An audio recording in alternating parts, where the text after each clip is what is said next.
லைஃப்பில் first time solo ட்ரிப்புங்க. ஸ்கூலில் கூட நான் தனியாக போனதில்ல. அது சோலோ ட்ரிப்புன்னு சொல்ல முடியாது. ஏன்னா, அம்மாவும் கூடயே வருவாங்க. ஸ்கூல்லேயே உட்காந்து வந்து கூட்டிகிட்டு போவாங்க. ஸோ, அது வந்து ஃபஸ்ட் டைம் அப்படின்னும்போது ரொம்ப எக்ஸைட்மெண்ட்டாக இருந்துச்சு. ஆனால் பார்த்தா ஹெல்த் வந்து ரொம்ப இஷ்யூ பண்ண ஆரம்பிச்சிருச்சு. அதான் நம்ம ஜேகே மிஸ் பக்கத்தில் வந்து ஒரு வெத்தை டீ குடிச்சாச்சு. செம்ம மழை காலையிலேருந்து. இந்த மழையில் எப்பிட்றா கிளம்ப போகிறோன்னு யோசிச்சுட்டு இருந்தா, வீட்டுக்கு வந்தால் ஒரு சின்ன கெஸ்ட்டு. பார்த்தீங்கன்னா, அவர் என்னென்ன சேட்டை பண்ணுறாருன்னு.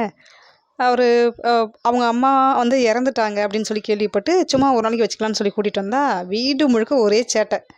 நாமளே இந்த கம்ப்யூட்டர் வச்சு பொழப்பு நடத்திட்டுருக்கோம். அவர் அந்த கம்ப்யூட்டர்லேயே படுத்துட்டாரு.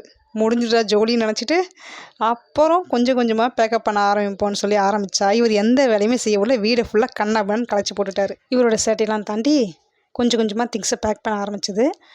பேக் பண்ணும்போது குட்டி தூக்கம் போட்டுட்டார் அவர். இந்த திங்ஸை பேக் பண்ணும்போது பார்த்தோம்னா, நம்ம போய் தங்குறது ஒரு 3 டேஸ் அப்படின்ற பிளான் இருந்துச்சு.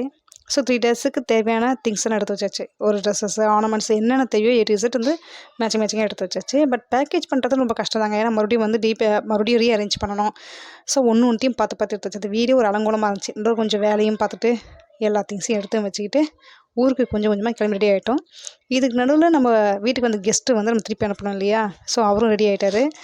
ஸோ அந்த குட்டி பூனையை மிஸ் பண்ணுறதுக்கு யாருக்கும் மனசில்ல. பேர்லாம் கூட வச்சுட்டான் பையன். ஐயையோ! அந்த பூனை போதுன்னு ரொம்ப சுகத்தில் இருக்காரு அவரு. அந்த அந்த பூனைக்குட்டின்றது ரொம்ப சேட்டை வேறு. ரொம்ப பசியில் வேறு இருந்தார் போல். அதனால் செம்ம கட்டு. வீட்டிலேருந்து எக்கு, சிக்கன் அவருக்காகவே எடுத்து செஞ்சது.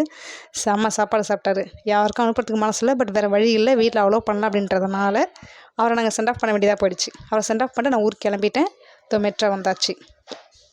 மெட்ரோ வந்து எனக்கு ஒரு கன்ஃப்யூஸு. நேராக ட்ரெயின் போமான்னு பார்த்தா, இல்லை மாற்றி தான் விடுவோம் அப்படின்னாங்க.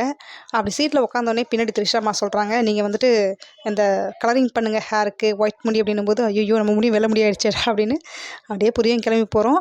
லைட்டாக மழை வந்து தூரிகிட்டே இருந்துச்சு. எனக்கு இன்னும் பெரிய அட்வென்ச்சராக அது ஒரு ஃப்ளைட்டில் போகிற ஒரு ஃபீலில் வந்து அப்படியே கிளம்பி நடந்து அப்படியே ஜோராக நடந்து போனேன். போயிட்டு பார்த்தோம்னா பஸ்ஸை பிடிச்சாச்சு. பஸ்ஸுக்காக வெயிட் பண்ணி பஸ்ஸை பிடிச்சி ஏறி உட்காந்து புக்கும் எடுத்து ஓப்பன் பண்ணி டச்சுமா படிப்போமே அப்படின்னு சொல்லி பஸ்ஸு கிளம்ப ஆரம்பிச்சிருச்சுங்க. அப்பாடி நம்ம நல்ல காலம் பிறந்துச்சுடா, நம்ம லைஃப்பில் பெரிய அச்சீவ்மெண்ட் பண்ணிட்டோம் அப்படின்னு சொல்லி யோசிச்சுட்டு இருக்கும்போது அடுத்த 10வது நிமிஷமே வண்டி வந்து ஸ்டாப் ஆகிடுச்சு. ஏன்னு சொல்லி பார்க்கும்போது அந்த வண்டியில் வந்து ஒரு ஏர் கண்டிஷன் சரியில்லைன்னு சொல்லி அதை நிறுத்தி சரி பண்ணுறதுக்கே 1.5 hour ஆகிடுச்சு. ஆக்சுவலாக காலைல 6 மணிக்கு போய் ரீச் ஆகும் அப்படின்னு சொல்லியிருந்தாங்க. சரி 8:30 மணிக்கு போய் ரீச் ஆகும் அப்படின்னு சொல்லியிருந்தாங்க. ஆனால் அது இல்லாமல் மேபி எக்ஸ்டெண்ட் ஆகுமோ அப்படின்ற மாதிரி தோணுச்சு. நடுவில் ஒரு இடத்துல வந்து டீக்காக நிறுத்தினாங்க தேனி மாவட்டத்தில். அந்த மிஸ்ட்டு பாருலாம் எவ்வளோ அழகாக இருக்குன்னு. அப்படியே மனசே வரல அந்த இடத்த விட்டு. அப்படியே அப்படியே அப்படி ஒரு சீனரி அழகாக உட்காந்து அதை பார்த்தோன்னே ஒரு டீயை குடிச்சிட்டு மறுபடியும் ட்ராவல் ஸ்டார்ட் ஆகிடுச்சு. ஏன்னா மலையில் போகும்போது தலை சுற்றுமோ அப்படின்ற பயம் எனக்கு, வாமிட் வரும். ஸோ நான் வந்து பிரேக்ஃபாஸ்ட் எடுத்துக்கல. அதுக்கு பதிலாக என்ன பண்ணுறேன்னா டீ மட்டும் சாப்பிட்டு ட்ராவல் பண்ணேன். பட் அந்த சீனரி வந்து அவ்வளோ வாசமாக இருந்துச்சு. எனக்கு ரொம்ப பிடிச்சிருந்தது.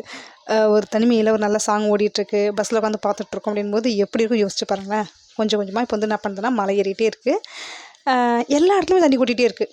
சாதாரணமாக ஒரு பஸ் டிரைவருங்க ஒரு இடத்துல ஒரு ஓரமாக வண்டி நிறுத்துறாங்க. அந்த இடத்துல தண்ணி கொட்டிகிட்ருக்கு. அப்படியே பஸ்ஸை கழட்டி விட்டு எடுத்துகிட்டு போகிறாங்க.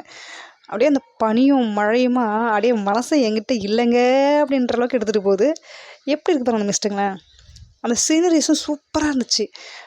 மூணாறு தாங்க அப்படின்ற மாதிரி நல்லா எல்லாருமே தமிழ் ரொம்ப ஃப்ளோவாக பேசுகிறாங்க. அது வந்து பார்டர் அப்படின்றதுனால என்னை இறக்கி விட்டுட்டாங்க.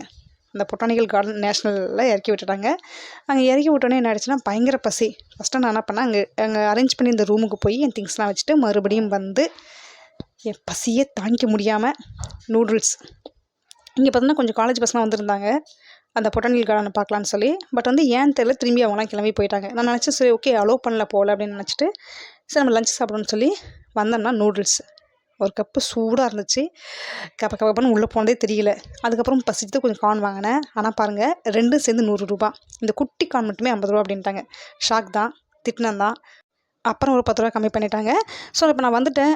இந்த இடம்லாம் சூப்பராக இருக்குது. வெளியே சுற்றி பார்க்கலாம், மழையும் குளிருமா இருக்குது. ஸோ ரூமில் போய் படுத்துடலான்னு சொல்லிட்டு முடிவு பண்ணிட்டேன். ஸோ பொட்டானிக்கல் கார்டன் கூட நான் பார்க்கணும் பிரியப்படலை. ஏன்னா அந்தளவுக்கு குளிராக இருந்துச்சு, மழையாகவும் பெஞ்சிட்டு இருந்துச்சு. ஓகே, நான் அந்த ரூமுக்கு போய் என்ன பண்ணேன், அடுத்து என்னென்ன இன்சிடென்ட் நடந்துச்சு அப்படின்றது நெக்ஸ்ட் வீடியோவில் சொல்கிறேன். மறக்காமல் பாருங்கள். தேங்க்யூ.